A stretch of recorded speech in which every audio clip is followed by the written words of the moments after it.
Have you ever been found rummaging through your seed collection, asking questions like, how old are these seeds? Or where exactly did I put those seeds? Or how many seeds are left in this package anyways?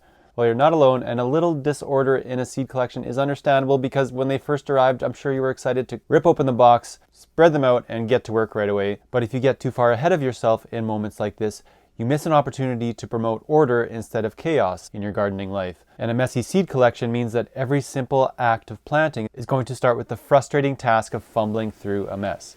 Now, that's not the way I'd like to start my gardening season. Now, I'm here to help you take control of your garden, no matter how simple the task. So today I'm going to encourage you to pause a few moments when your seeds arrive and follow these 4 simple practices to keep your seed collection organized always and forever. The first step of our routine is to simply pull out the envelopes and record the date. Sometimes this actually isn't listed on the package, and this is valuable information 2, 3, 4 years down the road when you're looking through your seed collection and wondering which parts of your seed stock need to be replenished. But that future question is so easy to avoid right now by simply recording the year that you acquired your seeds.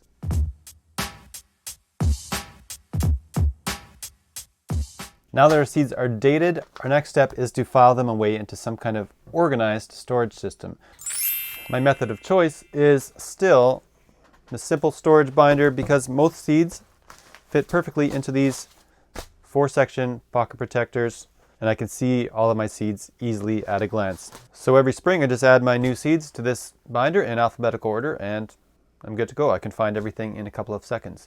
Yes, there are going to be the occasional seed package like this pack of chickpeas here that I've got this season. So larger seed packages like these get filed away into some bulk bins that I have in the background here. But the vast majority of my seed collection is right here in this binder. So let's get sorting.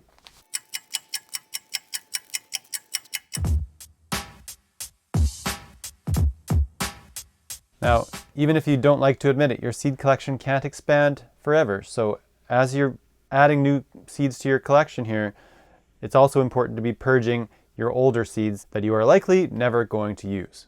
I've already been doing that a little bit as I've been adding seeds, but I'll flip through here one more time to make sure I didn't miss anything. I understand this purging task might be a little bit challenging because there's so much value and potential in seeds, but by keeping more seeds than you actually use, you're continually adding clutter to your life and making every other task harder and slower. So if you really can't bear to discard your seeds completely, at least remove them from your collection and throw them into a different box where they won't keep clogging up your main seed collection.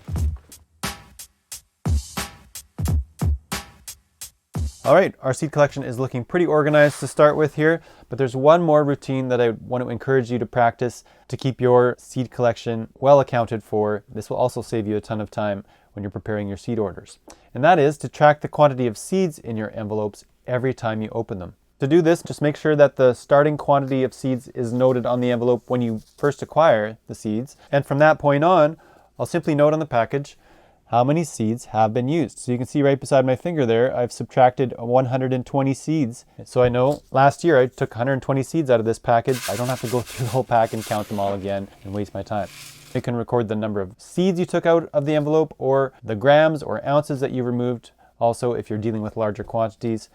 But at least record something so the next time you want to know how many seeds are in this envelope, you don't have to count or measure. It's such a simple act that can save you so much time down the road. Now, there's not always room on an envelope, so if you want to be super organized, you could put a little sticky tab on top of the envelope and track your numbers all in that one location.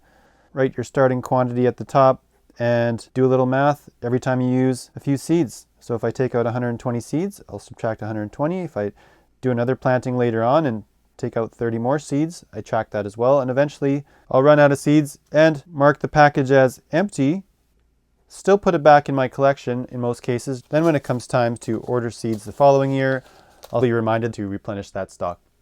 With this last step of the routine, I never have to open a seed envelope to figure out how many seeds are still remaining, and I love avoiding that time-consuming task. That's it. Now if you follow these 4 practices to continually date, file, purge, and track your seed inventory, they'll be easy to find and ready to plant whenever you are. But more importantly, each time you prepare to plant something new, you'll be starting from a place of peace, organization, and confidence. And the way you do one thing is the way you do everything. So now this positive mentality that you started with has a chance to spread throughout the rest of your growing season.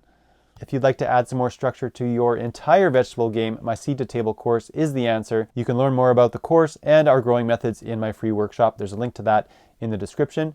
And if you've already mastered seed storage in your own unique way, then, well, you probably didn't watch this video. But if I'm wrong about that, you're welcome to share your own creative solutions down in the comments for others. See you in the next one.